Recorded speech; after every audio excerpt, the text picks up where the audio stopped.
নমস্কার, K Majumdar spine centre chiropractic treatment.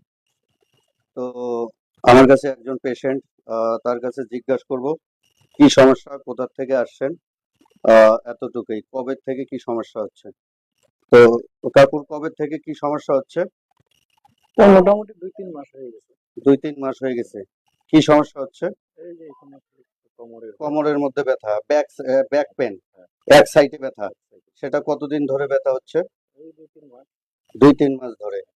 তো এমনি কোনো মেডিসিন টেডিসিন খাওয়া হয়েছে কি? হ্যাঁ, মেডিসিন খাওয়া হয়েছে। এতে কোনো রিলিফ? এতে এই যে কখনো কমে আবার কখনো বাড়ে। আচ্ছা আচ্ছা। তো কাকুর বাড়ি কোথায়? এই শিবপুরি। আচ্ছা, তো এই ট্রিটমেন্ট সম্বন্ধে কি জানেন কিছু? না, আমি মোবাইলে অ্যাপ দেখেছিলাম। আচ্ছা আচ্ছা। ওই অ্যাপ দেখেই ঠিক ওকে আছে, ওকে। আমাদের বাড়ির পাশে ডাক্তার, ওকে। তো দেখিয়ে নিই। হ্যাঁ হ্যাঁ। তো এই ট্রিটমেন্ট সম্বন্ধে কিছু জানা নাই না? না, আমার জানা নেই। ওকে, ফাইন, থ্যাংক ইউ।